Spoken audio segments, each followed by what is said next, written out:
आपने खामखा अफीरा को डांट दिया। वो वॉच मैंने उसको खुद गिफ्ट की थी। मैं अच्छी तरह जानती हूँ तुम्हें भी और अपनी लाडली को भी। और ये अफीरा, इसकी तो फरमाइशें खत्म होने का नाम ही नहीं लेती ना।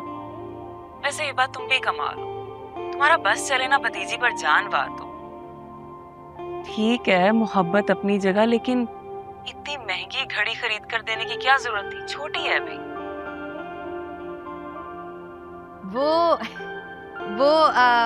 मुझे भाभी award of the employee of the month award मिला था, तो उसका कंसोलेशन प्राइज था, सिर्फ वो दिया है। तो इसीलिए अवार्ड इन्होंने रख लिया और वॉच मुझे गिफ्ट कर दी। आपको कोई प्रॉब्लम है ओल्ड लेडी? देखो देखो इसकी जुबान कितनी चलती है। अफीरा बाज आ जाओ और खबरदार आज के बाद फुप्पो से कुछ मांगा तो। हाँ, तो इनसे मुझे कुछ मांगने की जरूरत है? मुझे जो इनका पसंद आता है वो मैं वैसे ही पहन लेती हूँ, जैसे मैंने अभी ये ड्रेस पहना हुआ है। और जो इनका है वो सब मेरा है। इकलौती भतीजी जो हूँ। क्यों? सही बात है भाभी, जो मेरा है वो सब इन्हीं का है। तुम दोनों को समझाना बहुत मुश्किल है भाई, एक से बढ़कर एक। ओके भाभी, अल्लाह हाफिज। अच्छा मुझे बताओ मैं कैसी लग रही हूँ? बहुत अच्छी। वैसे दादा जान, आप ना मेरी मम्मा की बातों में बिल्कुल नहीं आइएगा। उनका बस चले तो मुझे आज पकड़ के मेरी शादी करा दें। अच्छा, इतना तंग आ गए हैं आपसे बेटा? कुछ यूं ही समझ लें।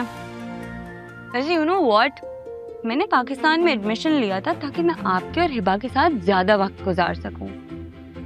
पर मम्मा की तो प्लानिंग ही कुछ और है। क्या प्लानिंग है? हमें भी तो पता चले। अस्सलाम वालेकुम बाबा। वालेकुम बेटा। बस यही कि पाकिस्तान में कोई मासूम सा, सीधा सादा सा, शरीफ सा लड़का मुझे पसंद कर ले और मेरी उससे शादी हो जाए। भला आप लोग ही बताएं, इस दौर में मिलता है ऐसा लड़का? पता नहीं, लेकिन अभी चलो क्योंकि हम दोनों बहुत लेट हो रहे हैं। कहाँ जा रही हो बेटा? नाश्ता तो करके जाओ। नहीं बाबा, मैं लेट हो रही हूँ क्योंकि आज बहुत सारे काम हैं। अमन को शॉपिंग पे लेकर जाना है और फिर अफाफ आपस से मिलना है बैंक के कुछ सिलसिले में। एक तो बेटा पूरी दुनिया का दुख तेरे दिल में है। ये इफ़ाफ की शादी हो गई, आपको एहसास है? उनसे कहें कि खुद काम करें अपने। यकीन करें, अगर सांस लेना भी कोई मुश्किल काम होता है इस दुनिया में, तो ये वो भी उनके लिए करना शुरू कर देती कि हाय मेरी सबीहा चाची और उनकी बेटियों को कोई जहमत ना उठानी पड़े। बस चलो, अब देर हो रही है। बाबा मैं आपसे रात में बात करती हूँ। अल्लाह हाफिज। आ जाओ।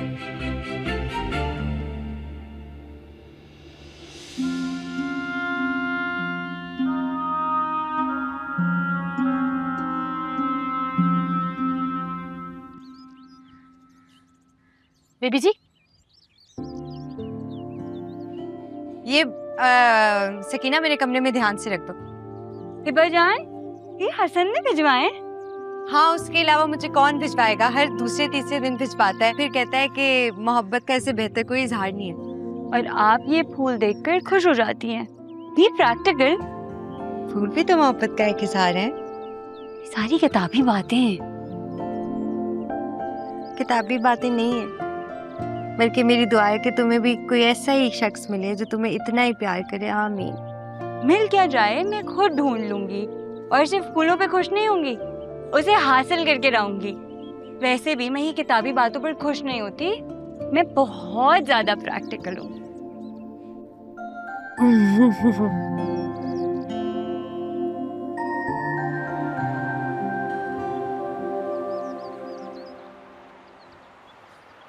अस्सलाम वालेकुम। अरे हिबा, वालेकुम अस्सलाम। कैसे हो? मैं ठीक हूँ, आप सब कैसे हैं? बिल्कुल ठीक। जुनेद भाई आप कैसे हैं? मैं ठीक हूँ, अल्लाह का शुक्र।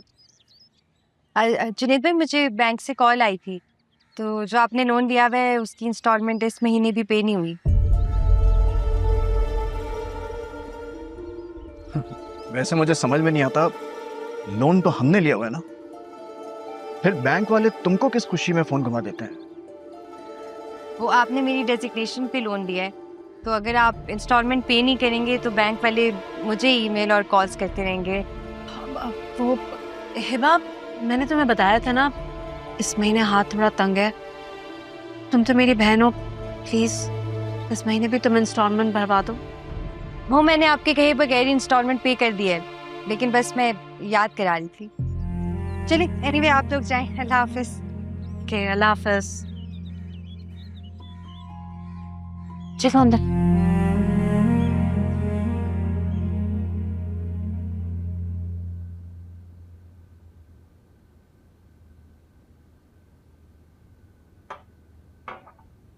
सब कुछ खैरियत से हो गया। अरमान की फैमिली मुझे बहुत अच्छी लगी है, सब आपका पूछे थे लेके।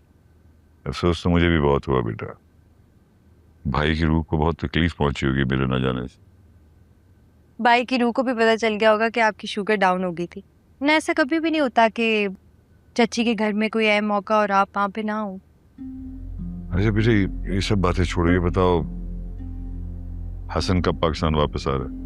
इस साल तो नहीं, उसके कुछ इम्पोर्टेंट प्रोजेक्ट्स हैं, उसको वो कंप्लीट करवाना है। बेटा उससे कहो वापस आए, इतने साल हो गए मंगनी को, अब तो घर भी तामीर करवा लिया तुमने अपना।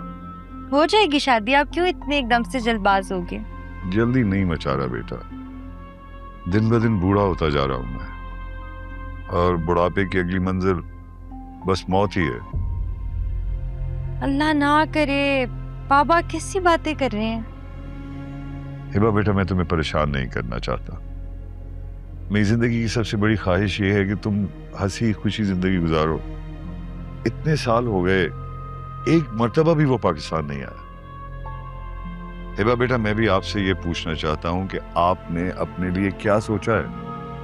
पढ़ाई मुकम्मल हो गई आपकी, मल्टीनेशनल में आपकी जॉब है, दुनिया रश करती है उस पर, घर गाड़ी सब कुछ तो है, आप इस्टेब्लिश हो चुकी हैं बेटा। अब रह गए हसन के घर वाले, उनका भी नक्शा आपने बदल दिया है।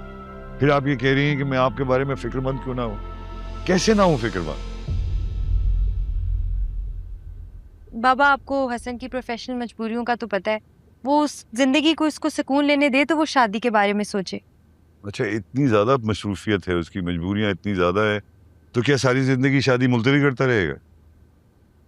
देखो बेटा, मैं तुम्हें बताना ये चाह रहा था कि तौहीद साहब के नवासे के लिए अफीरा का पैगाम आया। एजाज, सजीला ने तो हाँ कह दी है, लेकिन एजाज तुम्हारी वजह से मना कर रहा है। मेरी वजह से क्यों? इसलिए कि बेटा वो सगी बहन से पहले अपनी बेटी की शादी करेगा तो लोग बातें बनाएंगे, और बिल्कुल सही बातें बनाएंगे। देखो बेटा, उसने अपना करियर बना लिया है और उसके तमाम मसलों को हल करने में तुम सबसे आगे रही हो। ऐसे मसलों को भी हल किया है तुमने जिनको जरूरत भी नहीं थी तुम्हें। सवाल तुमसे ये है कि कब तक उसके नाम पे तुम बैठी रहोगी? कब तक अपनी जिंदगी की कीमती महो साल अकेले गुजारती रहोगी तुम? बाबा अगर मैं यहाँ अकेली हूँ, वो भी तो वहाँ तन्हा जिंदगी गुजार रहा है। वो वहाँ तन्हा अपनी फैमिली के लिए जिंदगी गुजार रहा है बेटा, और आप उसकी मोहब्बत में कुर्बानी दे रही। मैं दो टोक बात करूंगा उससे। बाबा आप हसन से बात नहीं करेंगे, वो मेरे से नाराज हो जाएगा, उसे लगेगा मैंने आपसे शिकायत की है। बेटा बस इसी बात का तो अफसोस है मुझे कि तुम दूसरों की मोहब्बत में इतनी बेगरज हो जाती हो कि अपनी जात को बिल्कुल फरामोश कर देती। एबा, मैं बाप हूं तुम्हारा, मैं जो सोचता हूं तुम्हारे बारे में कोई और नहीं सोचेगा बेटा। कभी कभी इंसान को अपने बारे में खुद गर्ज होके भी सोचना चाहिए,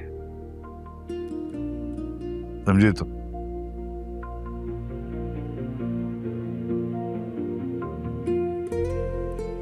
हिबा बेटा,